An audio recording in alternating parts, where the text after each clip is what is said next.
Dicen que el dinero no compra la felicidad, y yo, Amalia Ferrer, la anciana que convirtió un puñado de polvo en 6 millones de dólares, les puedo asegurar que esa es la mentira más dulce que se le puede contar a un pobre. El dinero no compra la felicidad, no, pero compra la verdad. Compra esa mesa de notario, pulida y fría, donde mis 2 hijos, Javier y Laura, se sentaron a fingir que me querían antes de que el señor Guzmán abriera el sobre sellado. La avaricia tiene un olor peculiar, ¿saben? No es el olor a billete nuevo, ni a cuero caro. Es un tufo agrio a miedo, a necesidad mal disimulada, y yo lo podía oler a metros, flotando sobre ellos como una densa niebla antes de un aterrizaje forzoso. La señora que ven aquí, con su Rebeca de lana y sus rodillas que protestan con cada cambio de tiempo, no nació con cuchara de plata. Yo nací con una pala en la mano, cavando en la tierra, buscando oportunidades donde otros solo veían escombros. Fui limpiadora, cajera, vendedora de ropa usada, hasta que olí el nicho, el verdadero negocio. Los bienes raíces en la periferia, donde la gente decente todavía podía soñar con una pared propia. Me reí, me endeudé, trabajé 18 horas diarias, y con cada ladrillo que se ponía, con cada papel que firmaba, mi imperio crecía. No fue suerte, fue disciplina. La disciplina que, irónicamente, nunca pude inculcar en las 2 criaturas que llevaba en el vientre. Y ahora, aquí estábamos, 3 almas y un puñado de millones que para ellos eran un derecho y para mí, un arma.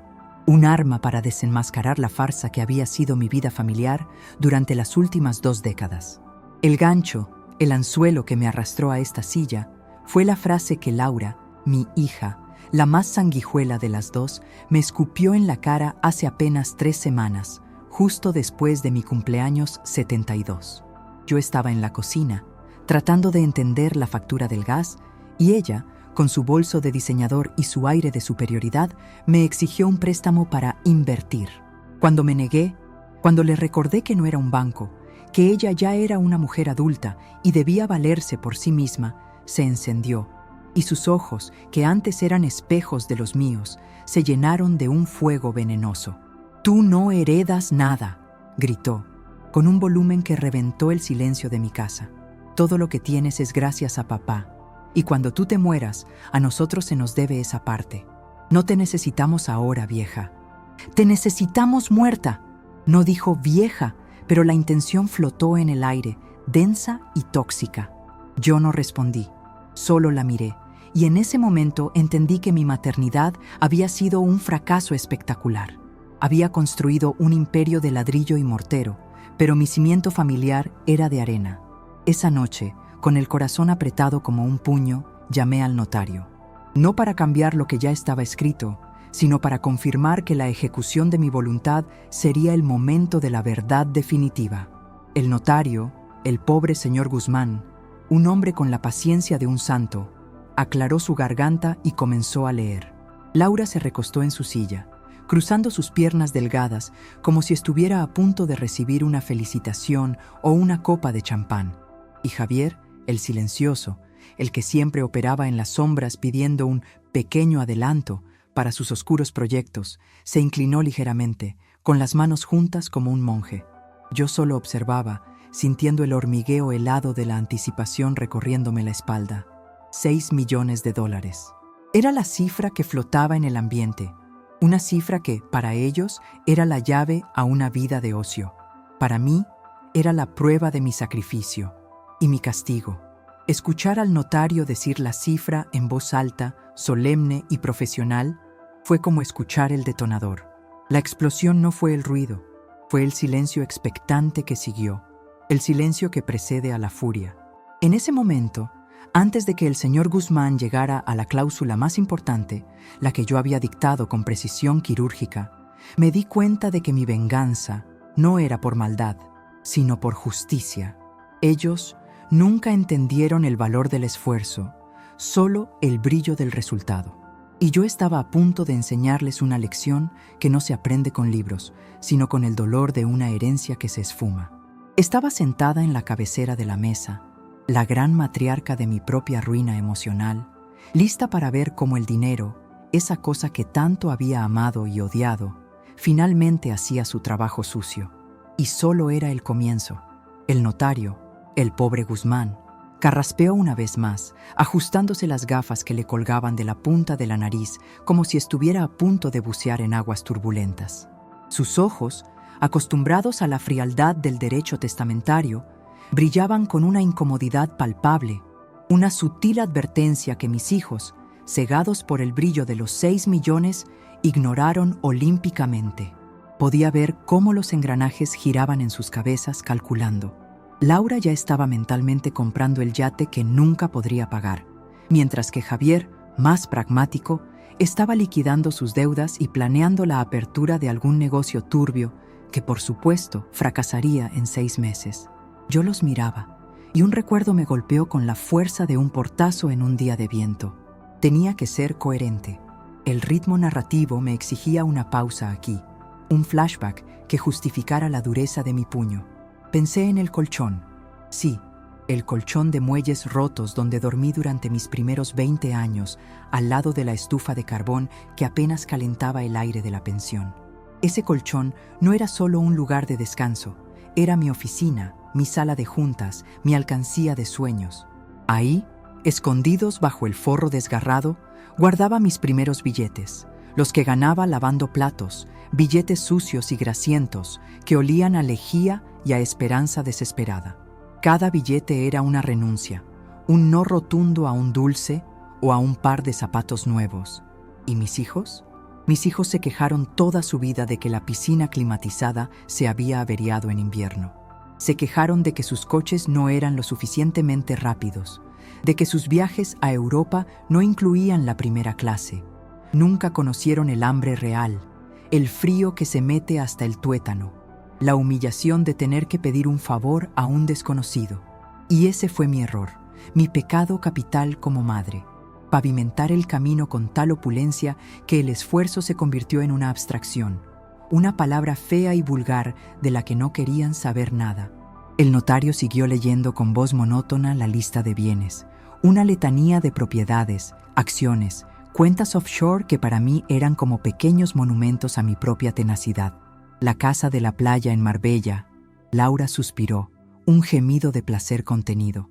¿El paquete de acciones en el Banco Central? Javier asintió con la cabeza, calculando la rentabilidad.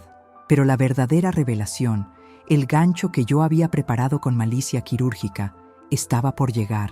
La tensión era deliciosa, un nudo apretado en la garganta que me impedía sonreír abiertamente, pero que me hacía sentir viva. La urgencia emocional no era la suya, la de la impaciencia por cobrar, sino la mía, la de presenciar el momento exacto en que sus máscaras de hijos respetuosos caerían a pedazos. Recordé de pronto la última vez que Javier me llamó. No fue para preguntar cómo estaba después de mi neumonía, sino para que le firmara un aval para un préstamo. «Es que tú tienes mucho capital inmovilizado, mamá, y yo necesito liquidez», me había espetado, como si mi fortuna fuera una fuente inagotable de agua potable a su disposición. Y Laura me había regalado un costoso suéter de cachemira para mi cumpleaños, solo para que yo lo usara en la foto del notario, demostrando que era una madre bien cuidada para evitar cualquier sospecha de abandono. Era todo teatro, una puesta en escena sórdida con 6 millones de dólares como premio. El señor Guzmán hizo una pausa dramática, como si se hubiera quedado sin aliento, y se quitó las gafas. Este era el momento, el giro narrativo que lo cambiaría todo. Mis manos descansaban tranquilas sobre la mesa de caoba, pero por dentro sentía la turbulencia de un jet a punto de estrellarse.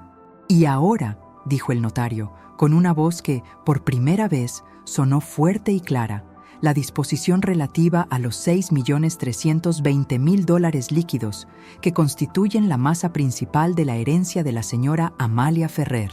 Los ojos de mis hijos se abrieron de par en par, brillando con una luz febril.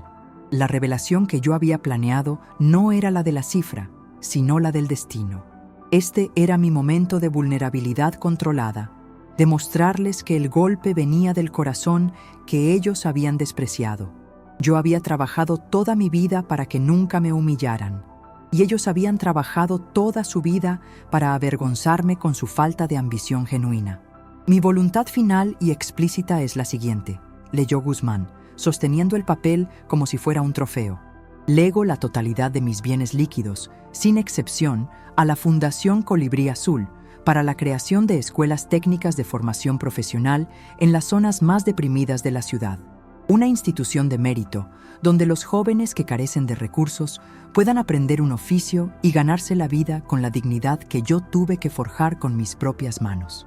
Mis hijos, Javier y Laura, recibirán cada uno una suma simbólica e idéntica de $25,000, con la estipulación de que ese dinero solo podrá ser cobrado después de que ambos demuestren un año de trabajo continuo y no remunerado en un puesto de servicio comunitario. Esta es mi lección de valor. Tú no heredas nada por ser mi sangre. Heredas mi legado si demuestras mi esfuerzo. Y ahora, veamos qué es lo que realmente valen. En el segundo en que el notario terminó, el silencio se rompió. Laura se levantó de golpe. La silla cayó detrás de ella con un estruendo seco, y la expresión de su cara pasó de la codicia al horror, a una furia tan animal que parecía que iba a saltar sobre el cuello del notario. Javier, más lento, más letal, me miró, y en ese cruce de miradas, en ese instante de intimidad forzada, vi algo que me dolió más que su avaricia. Vi el odio puro. Mi venganza no era un final, era el inicio de la guerra. El aire en esa oficina se hizo de pronto más pesado que el plomo, irrespirable. La silla de Laura rodó por el suelo de madera noble, un sonido hueco que resonó en el silencio cargado de dinamita. Ella no gritó de inmediato, lo cual me sorprendió. En lugar de eso, hubo una especie de siseo, un sonido viperino que liberó la tensión contenida antes de la explosión. Sus ojos, antes llenos de ambición, ahora eran dos agujeros negros que me succionaban la dignidad. Javier se levantó con una calma mucho más aterradora. Él nunca fue de arrebatos, sino de veneno lento y calculado. Se acercó a la mesa, sus manos puestas sobre el brillante acabado, y solo miró al notario, Guzmán, con una frialdad que helaba la sangre. «Señor Guzmán», dijo Javier, y su voz era extrañamente baja. ¿Está usted seguro de que la señora Ferrer estaba en plenas facultades mentales cuando firmó esto? Esto huele a fraude, a manipulación de una anciana.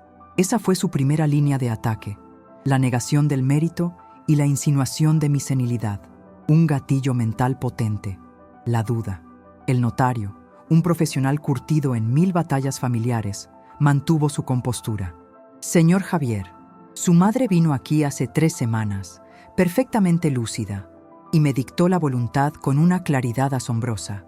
Incluso me hizo repetir la cláusula del servicio comunitario para asegurarse de que no hubiera errores. Ella estaba, y cito, más clara que el agua de manantial. Mi hija, Laura, finalmente encontró su voz, y fue un bramido destemplado que haría sonrojar a cualquier mujer educada. Mentira, eres una bruja, mamá. Esto es tu venganza por no haber hecho lo que tú querías. Nos has arruinado la vida. ¿Escuelas técnicas? ¿Para qué? ¿Para que unos desconocidos vivan de nuestro esfuerzo? Tú no tienes derecho a hacer esto. La frase, tú no tienes derecho a hacer esto, resonó en mi cabeza como un eco sarcástico. ¿Yo no tenía derecho? Yo me había negado a comprar su derecho a la holgazanería, a su estilo de vida basado en el crédito y en la expectativa de mi muerte. Yo, que había cocido el pan que comieron, que había pagado cada uno de sus estudios, desde el jardín de infancia hasta esas universidades de las que salieron con títulos inútiles y deudas astronómicas. Y aquí es donde el ritmo emocional necesitaba una inyección de mi propia vulnerabilidad. Un flashback que no justificara la venganza, sino el dolor. Me vino a la mente la imagen de un verano, hace ya 30 años, cuando mi exmarido, el padre de mis hijos, y el hombre que me había abandonado por una secretaria 20 años más joven, intentó vaciar la cuenta de ahorros que yo había creado con mis primeros negocios. Yo lo detuve, lo enfrenté en la sala de estar y lo eché de la casa a gritos, sintiendo un dolor atroz, no por la pérdida de un mal marido, sino por el miedo de lo que mis hijos presenciarían. Esa noche, Me senté con ellos, 2 niños asustados, y les hice una promesa. Nunca, nunca más en la vida van a tener que preocuparse por el dinero. Yo me encargaré de que la seguridad financiera sea su sombra. ¡Qué ingenua! En mi afán por darles seguridad, les di una almohada de plumas que los adormeció, que los hizo olvidar que la vida exige esfuerzo. El dinero se convirtió en el sustituto de mi tiempo, de mi presencia y de la enseñanza del valor. Ellos crecieron creyendo que el dinero era un grifo que yo abriría cuando quisieran, no un pozo que yo había cavado con mis propias uñas. ¿Arruinar su vida?, intervine, y mi voz era tranquila, baja, forzando a mis hijos a hacer un esfuerzo por escucharme por primera vez en años. ¿Acaso la habían construido ustedes? La ruina es despertar a los 50 años y no saber hacer nada, no haber producido nada de valor. Yo les he dado $25,000, la suma que vale un coche decente, para que empiecen de nuevo. Y les he dado una oportunidad de oro para demostrar que valen algo más que mi apellido, el servicio comunitario. Era mi frase de impacto, mi revelación progresiva. Laura soltó una carcajada histérica. ¿Servicio comunitario? ¿Yo? ¿Con quién? ¿Con los pobres? ¿Tú crees que yo voy a limpiar baños en un asilo de ancianos para ganarme el dinero de mi propio funeral, mamá? Javier, por su parte, se acercó a mí. La intimidad de su proximidad era amenazadora. Mírate, Amalia, eres patética. ¿Crees que este acto de caridad forzada te van a hacer sentir menos sola? Nos odias porque fracasamos en ser la familia de postal que tú querías, y ahora nos castigas con tu dinero sucio. Pero adivina qué, este dinero es tuyo, pero el apellido es nuestro, y vamos a luchar contra esto. Vamos a impugnar tu testamento. Vamos a demostrar que eres senil y que esa fundación es un chanchullo. Vas a morir sabiendo que tu legado se va a desmoronar en los tribunales, porque al final la sangre es más espesa que el agua, ¿oíste? Nos debes esto. La urgencia emocional en mi interior se convirtió en un frío glacial. La frase «nos debes esto» era el clímax de su soberbia. Me levanté lentamente de mi asiento y al hacerlo, mi estatura, mi fuerza interior de empresaria, regresó. Miré a Javier a los ojos, con la intensidad de un depredador que ha acorralado a su presa. Te equivocas, Javier. La sangre es más espesa que el agua, sí, pero la sangre sin mérito es una hemorragia. Y yo ya no tengo la obligación de poner un torniquete. En cuanto a impugnar el testamento, sonreí. Una sonrisa pequeña y cruel. Adelante. Lo único que van a conseguir es que sus $25,000 se queden atrapados en los tribunales durante los próximos 20 años. Y la Fundación Colibrí Azul, por cierto, no es un chanchullo. Es mi homenaje a la única persona que me enseñó el verdadero valor de una moneda. Y esa no era ni tu padre, ni tú, ni tu hermana.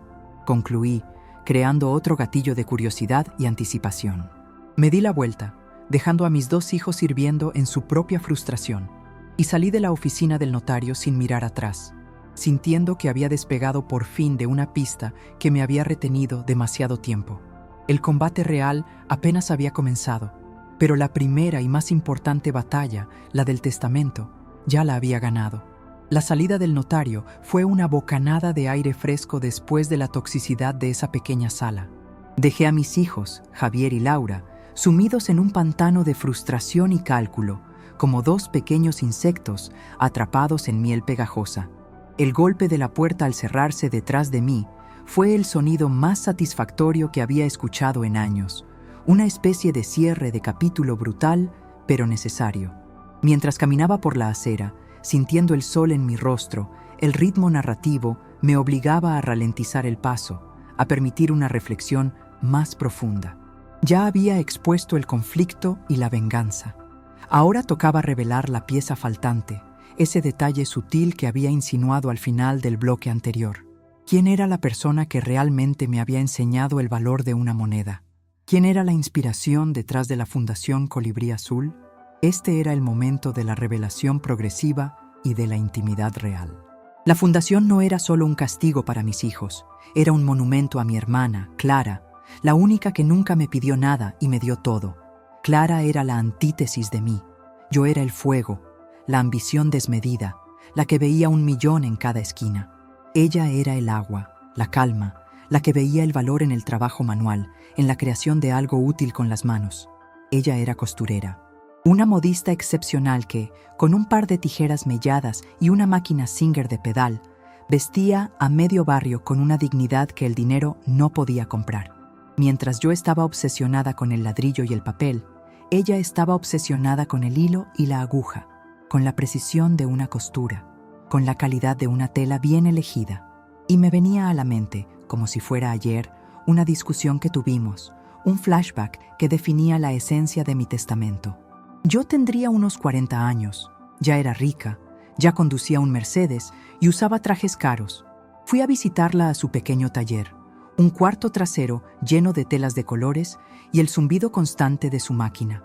Le propuse darle dinero para que abriera una boutique en el centro, para que se hiciera rica de verdad. Ella me miró por encima de sus gafas de media luna, sin dejar de coser un dobladillo, y me dijo una frase que se me clavó en el alma y nunca salió. Amalia, tú tienes millones de billetes, pero yo tengo millones de puntadas, y cada una de mis puntadas es perfecta y me pertenece. ¿De qué sirve tener más dinero si no sabes cómo ganártelo y no lo valoras? Yo soy rica porque soy útil. Esa frase, yo soy rica porque soy útil, era la piedra angular de mi fundación. Clara murió joven, a los 50, víctima de una enfermedad repentina que me destrozó. Ella no me dejó un testamento de dinero, sino un testamento de valores. Al morir, su taller no contenía joyas ni grandes cuentas, solo su vieja máquina Singer, sus patrones meticulosos y una caja llena de cartas y notas de agradecimiento de la gente a la que había ayudado, enseñando a coser a mujeres sin recursos para que pudieran abrirse camino. Y en esa caja había una nota para mí, la última, escrita a mano con su letra pulcra. Usa lo que tienes para que otros puedan valerse por sí mismos. No les des el pescado, Amalia. Dales la caña. Y enséñales a atar el anzuelo. No lo olvides. Mi fundación Colibrí Azul no tenía nada que ver con un pájaro. Era el nombre del taller de costura de Clara, el lugar donde se había forjado su verdadera riqueza. La razón por la que mis hijos no heredarían nada era porque ellos representaban lo opuesto a Clara. Para ellos, el dinero era un fin. Para Clara, era una herramienta para ser útil. Mi testamento no era solo un castigo, sino mi intento desesperado de honrar a mi hermana y, de paso, de redimirme por mi propia ceguera. Había pasado toda mi vida acumulando, persiguiendo ceros en una cuenta, sin darme cuenta de que el verdadero valor estaba en la habilidad de crear algo. Y mis hijos no sabían crear nada, solo esperaban heredar. La tensión psicológica crecía al pensar en la batalla legal que se avecinaba. Yo sabía que Javier y Laura no se detendrían, que harían de mi muerte, cuando llegara, un espectáculo mediático. Pero esa era mi última lección para ellos. La lucha por el verdad es más agotadora y costosa que el trabajo honesto. Y yo había dispuesto mi testamento con tal previsión, con tantas cláusulas y candados legales, que cualquier intento de impugnación sería una sangría financiera para ellos. Ellos tendrían que gastar sus ahorros en abogados para intentar reclamar una fortuna que yo ya había entregado a la utilidad. Y de esa forma, en ese giro narrativo sutil, mi venganza se perfeccionaba. No solo les quitaba el dinero, sino que les obligaba a gastar el poco que ya tenían en su propia avaricia. Mi única duda interna, mi momento de vulnerabilidad humana real, era si, en el fondo, esta lección serviría de algo, o simplemente los empujaría a odiarme más. ¿Habría alguna posibilidad de que, al enfrentarse a la necesidad de trabajar por primera vez, encontraran la dignidad que yo había buscado toda mi vida? Solo el tiempo lo diría. Pero mientras caminaba bajo el sol, con el peso de 6 millones ya fuera de mis hombros, sentía una paz que el dinero nunca me había podido comprar. La frase de impacto de este momento era Clara y su legado. Y yo, Amalia, la mujer que siempre volaba alto en los negocios, finalmente estaba aterrizando en la pista de los valores. El teléfono vibró en mi bolso con una insistencia molesta, un zumbido eléctrico que era el único sonido moderno que me permitía en mi vida. El cordón umbilical que me conectaba a un mundo que seguía girando demasiado rápido. Sabía quién era. No necesitaba mirar la pantalla para saber que era Javier, o quizás Laura, en un ataque de histeria coordinado, tratando de encontrar la rendija legal por donde colarse. Dejé que sonara. La tensión psicológica ahora era externa, proyectada por mis hijos, y yo, Amalia, me había convertido en el muro impenetrable. Me senté en un banco en un pequeño parque, observando a un grupo de niños jugando con una pelota vieja. La escena era tan simple y tan ajena a los millones que acababa de redistribuir que me proporcionó una pausa estratégica en el torbellino emocional. Mi reflexión madura se centró en la naturaleza de la deuda. Mis hijos sentían que yo les debía la vida fácil. Yo sentía que ellos me debían el esfuerzo, una deuda impagable. Recordé una conversación que tuve con mi abogado, el socio principal de Guzmán, justo antes de firmar la voluntad. Él intentó disuadirme, argumentando que una donación a una fundación podría ser interpretada como un acto de mala fe hacia mis herederos directos, que esto era una receta para un pleito interminable. Yo lo miré y le dije una de mis frases lapidarias de empresaria, una de esas que no admiten discusión. Mira, si un hijo espera la muerte de su madre como una transacción bancaria, es que la madre ya murió hace mucho. Lo que estoy haciendo no es matar la gallina de los huevos de oro.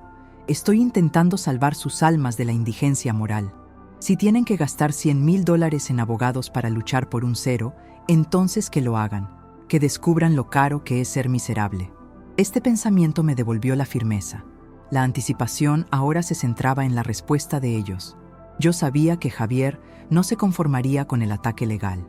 Él, el más sombrío, el que siempre operaba en las sombras, buscaría la humillación pública, el gatillo mental de la vergüenza. Me había preparado para eso. El flashback que vino a mi mente no fue de dolor, sino de previsión. Hacía 5 años, cuando empecé a sentir la punzada de que mi vida estaba llegando a la curva final, grabé en vídeo una serie de entrevistas personales. Entrevisté a antiguos socios de negocios, a viejos amigos e incluso a mi médico, todos confirmando mi lucidez y mi intención a largo plazo de crear la Fundación Colibrí Azul. Lo más importante, grabé mi propia confesión emocional. Hablaba directamente a la cámara sobre las decepciones de mi maternidad, sobre la avaricia de mis hijos y sobre la verdadera inspiración de Clara. Ese vídeo, sellado en una caja fuerte en Ginebra, era mi póliza de seguro, mi as bajo la manga para el momento en que intentaran declararme demente. Era mi último y más cruel giro narrativo. Si intentaban manchar mi nombre, ese vídeo se haría público, revelando al mundo no solo mi coherencia mental, sino la razón precisa de su exclusión. Un documento de humillación pública que detallaría cada préstamo impago, cada mentira, cada acto de ingratitud. Mi venganza no era solo quitarles el dinero, era forzarlos a elegir entre la humillación eterna y la aceptación silenciosa de mi voluntad. Era la urgencia emocional de mi legado contra la suya. Pensé en el pequeño estipendio de $25,000. Para ellos era una miseria. Para mí era un juego psicológico. Esos 25,000 representaban la única porción del pastel que podían obtener, pero para cobrarlos tenían que aceptar la humillación del servicio comunitario no remunerado. Laura, la reina del glamour y el ocio, en un asilo de ancianos. Javier, el hombre de negocios turbio, limpiando grafitis en el barrio bajo. Era una ironía deliciosamente amarga. ¿Su orgullo valía más que ese dinero? Lo más probable es que sí. Y si elegían no trabajar, si rechazaban el servicio, su propia avaricia y orgullo les negarían incluso esa pequeña suma. Era un dilema que los consumiría, una trampa perfecta tejida con hilos de oro y frustración. Mi vulnerabilidad humana radicaba en la esperanza de que uno de ellos, al menos, cediera. Que uno de ellos, al limpiar un plato o ayudar a un anciano a cruzar la calle, sintiera ese chispazo de utilidad que Clara había defendido. Que entendieran que el valor no se hereda, se construye. Me levanté del banco del parque, sintiendo la brisa de la tarde. El teléfono dejó de sonar. El silencio era una declaración de guerra fría. Habían pasado de la explosión al cálculo. La frase de impacto en este momento era la conciencia de mi propia justicia. Me había deshecho de una carga. Ya no era la madre que tenía que mantener la farsa, era la empresaria que había liquidado un mal negocio. Y ahora solo quedaba el cierre final. la reflexión que sellaría mi historia. Volví a casa, a la gran mansión vacía que el dinero había construido y que ahora, irónicamente, se sentía más ligera. El eco de mis pasos en el mármol no era de soledad, sino de conclusión. Había tomado la decisión correcta. El aprendizaje profundo que la vida me había dado y que mi testamento reflejaba era que no se puede comprar el carácter, solo se puede incentivar el esfuerzo. Había fallado como madre al darles todo, al protegerlos del mundo real, y ahora, al final de mi jornada, solo me quedaba un acto de amor brutal y tardío: forzarlos a enfrentarse a sí mismos, a esa parte de la humanidad que yo había olvidado en la prisa por acumular ceros. La reflexión final que me dejaba esta experiencia era la de la coherencia satisfactoria.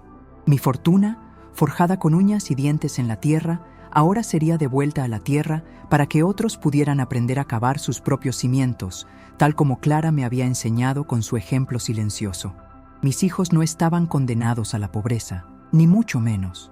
Los $25,000, si es que alguna vez decidían cobrar esa suma con la dignidad exigida, eran más que un inicio para cualquiera que tuviera una pizca de ambición. Pero el verdadero valor del testamento no era financiero, era ético. Yo les había dado la oportunidad de elegir entre la dignidad y la vergüenza, entre el trabajo y la mendicidad legal. Y en esa elección se rebelarían por completo. El cierre emocional poderoso se materializó esa noche, mientras cenaba sola en mi inmensa mesa de comedor, sintiendo una paz que había estado ausente durante décadas. El teléfono ya no sonaba, la explosión había pasado y ahora venía la fase del resentimiento silencioso, la planificación legal, el siseo del veneno. Estaba lista para eso, estaba lista para la guerra, porque sabía que, incluso si perdía la batalla legal, la guerra moral ya la había ganado. Mi corazón, que había latido al ritmo frenético de las transacciones y las ganancias, ahora latía más lento, más firmemente, al compás de la serenidad. Ya no tenía que fingir un afecto que no existía, ni un orgullo por unos hijos que se habían convertido en parásitos emocionales.